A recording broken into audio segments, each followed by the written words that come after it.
Welcome to Voices of CFMA, Construction Financial Management Association's podcast featuring conversations with industry leaders, sponsored by Profix. I'm your host, Sal Marino, CFMA's Marketing and Content Manager. This month, I am joined by Tori Terrell, Controller and Treasurer at Design Electric, an electrical contractor serving the Central and Western Virginia area. Tori is also Vice President of CFMA's Blue Ridge chapter and our second subject for CFMA's new Instagram project, People of CFMA. Tori, welcome, and thanks so much for speaking with me today. Hey, Sal. Thanks for asking me to be a guest on the podcast. Of course. So let's just jump right into this. Can you tell me a little bit about how you got started in your line of work? Yeah, so my story to where I'm at today is a little bit lengthy, but I feel like it's pretty encouraging to maybe other members like this out there. But so my summer of my senior year in high school, I was actually able to work here at Design Electric as like a little floating assistant, maybe mainly helping payroll and filing. So when I started my senior year, I was able to actually work it out so that I could co-op 2 days a week, half a day coming in here and helping, continuing to help. And those other 3 days, interestingly enough, I stayed and helped as co-editor-in-chief of my yearbook. Awesome. So I had completed all the business and accounting classes, and so this co-op is what allowed me to get vocational completion in business. I wasn't quite sure if that was the avenue I wanted to go, so I was also volunteering at a local salon to see if I wanted to go to cosmetology school or not, because I really liked helping people feel good about themselves, and I really connected with the owner there, and we're still close today. But so getting my cosmetology license after graduating from high school, I still stayed on here at Design like 1 day a week through beauty school. But as life happens very quickly, had a couple moves in a short period of time. I didn't end up staying in a salon. I ended up working for a mechanical and plumbing contractor in the area, and got a call back by a coworker to let me know that a receptionist position had opened up here if I wanted to come back.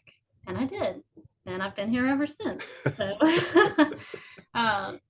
but moving up through the company, I really literally started back here as a receptionist, assisted accounts payable, a lot with that position. And that ended up being an avenue for others to help, give me projects to work on, to see what I could do, but also for me to see what it was that I liked. So it was there that I actually ended up, taking care of the company cash flow report, which is funny enough, I still have oversight still today.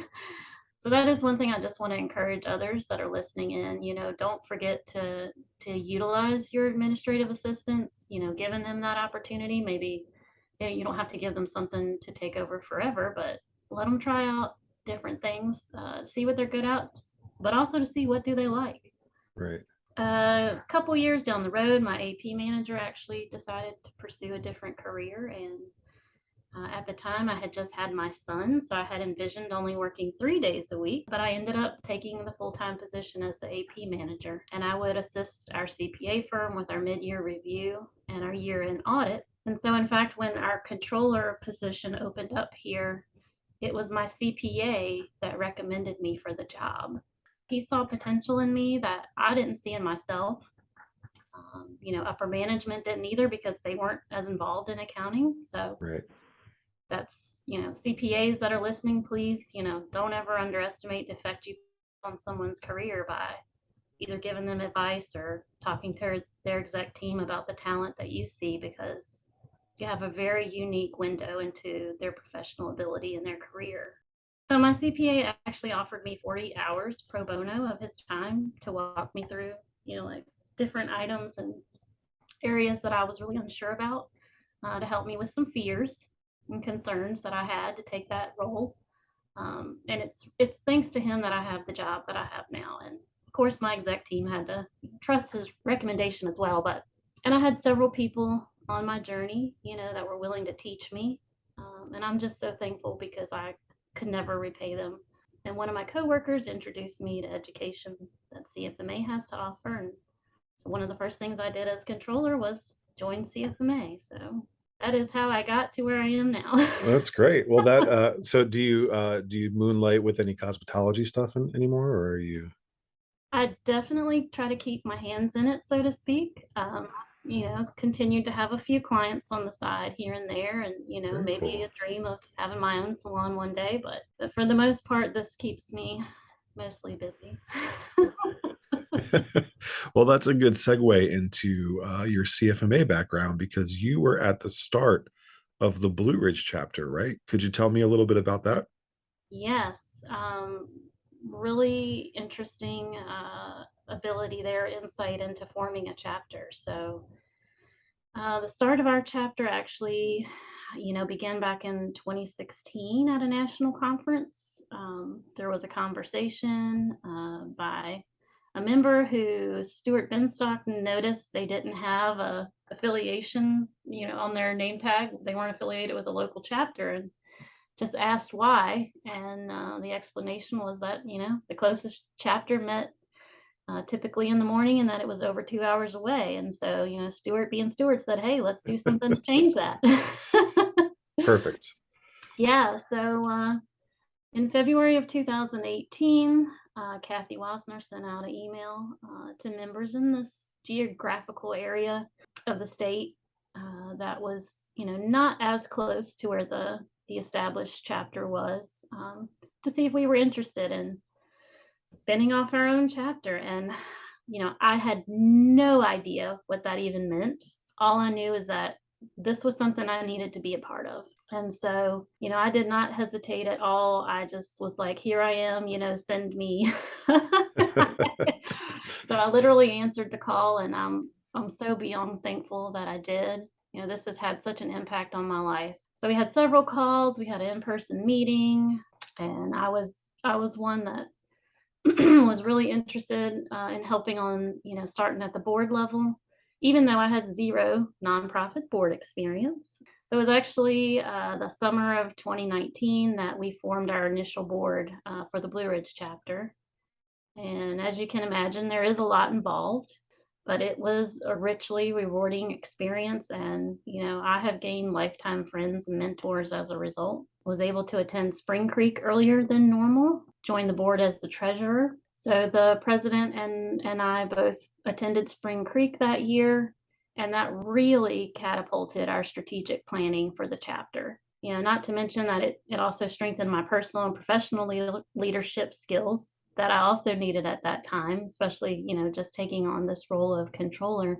But, that program is spectacular in itself, and you walk away with lifetime friends from that experience alone and a lot more. So, just a few months into our chapter, we all experienced this total life change with the pandemic. But I feel like I have to mention here, it's such a testimony to our national organization because we're not new. We've been in existence for over 40 years now.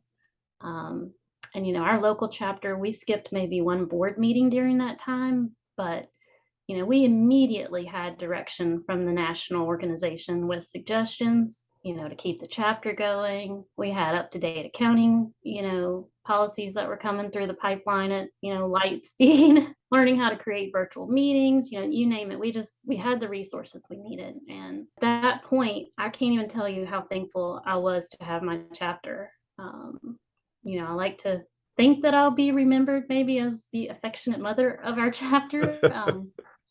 But when my entire accounting department went remote and I was the only one here coming into the office, that was hard. That was Sure, sure. life changing. I mean, that was really hard. And on days when I would start feeling, overwhelmed, the chapter and the things that I could do for the chapter was really therapeutic for me.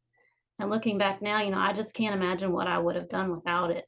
Being able to just stop what I was doing and, work on a virtual meeting for a flyer, or working on one of our chapter initiatives. During that time, we started a newsletter.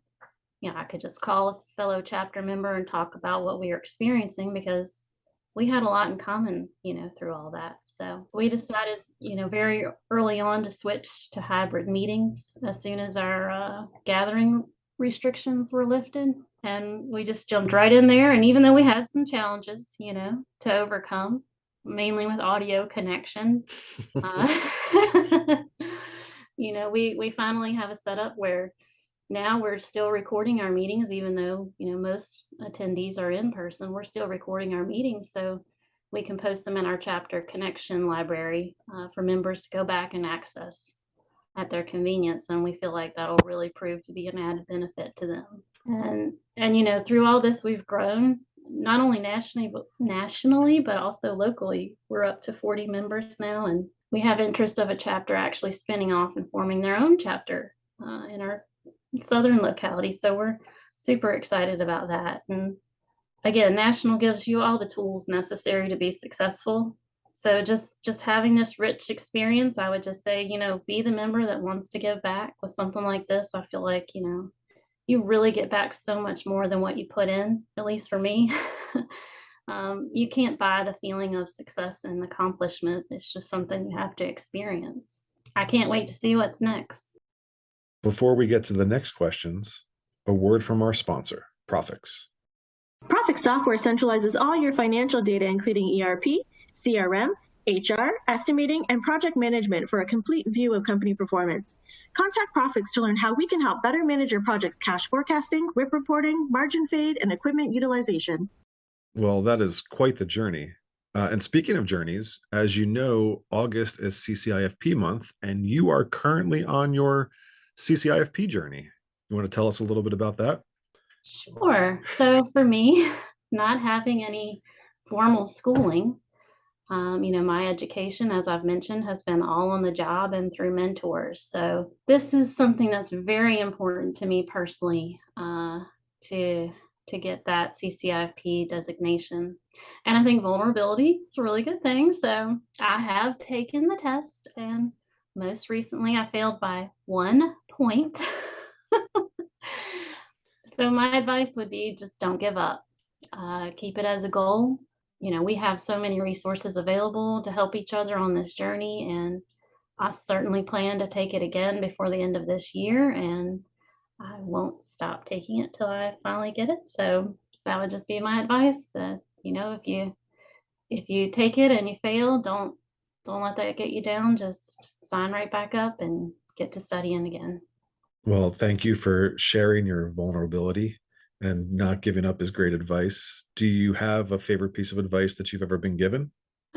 Yeah, so I'd have to say that is something from my grandfather. He taught me so much, but one thing that really has always stuck with me was his advice to listen, which he certainly taught me by example. But, it would show up by little notes he would leave in my car, or when we'd be out and about and someone, who had worked for him, years previously would come up to him and thank him so much for being such a great boss. And so, really listening in general, but especially when someone needs your ear, giving them your undivided attention. And, from a leadership position, as much as you can control it, always have the time to listen to your direct reports and your coworkers, but also listen for what they aren't saying and, take note. Maybe you need to check in on somebody and ask them, how are you, but how are you really doing? And that can go a long way. I know I've had those experiences here. I love that. I think that things can get so busy sometimes we forget to check in with others, and I think that's great advice. What about advice for someone who's new to the industry or possibly just getting started? Yeah, so this is something I have to remind myself as well, but that advice of it's not selfish to put yourself first.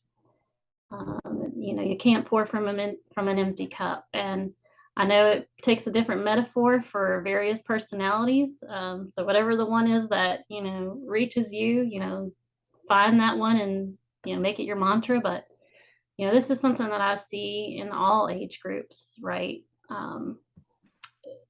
But you will never regret investing in yourself and making a better version of yourself. My other piece of advice is just remember that life's best lived in balance. I feel like balance is the key to everything. Yep, I agree with you. And then don't panic, remain calm, and on your important decisions, make sure you sleep on them. So give it a little bit of time. That is all great. I wish I followed it more. Well, Tori, it has been a pleasure speaking with you today. Is there anything else you'd like to say before we sign off from Voices of CFMA? One thing, this is probably a preview to something you'll be coming up with, but you know, this national organization just has so many great initiatives, especially that one of suicide prevention, which of course is a organization is our focus for September. So I just want to plug that in and leave it as a little preview, but I can't say thank you enough, and I'm just beyond words in regards to my love and appreciation for my local chapter and the members, but then my friends that I've made in this association. So just want to say thank you to all of you. Well, thank you. And thanks again for taking the time out of your day to speak with me today. I really appreciate it. Great. Thank you, Sal, and talk to you soon. Thank you, everyone, for listening to another episode of Voices of CFMA. If you're looking to learn more about CCIFP Month, please go to cfma.org/CCIFP Month. If you enjoyed this podcast, don't forget to like and subscribe and share on social media. And if you're interested in learning more about the Construction Financial Management Association, please check out cfma.org. Thanks. I'm Sal Marino, and I will see you next month.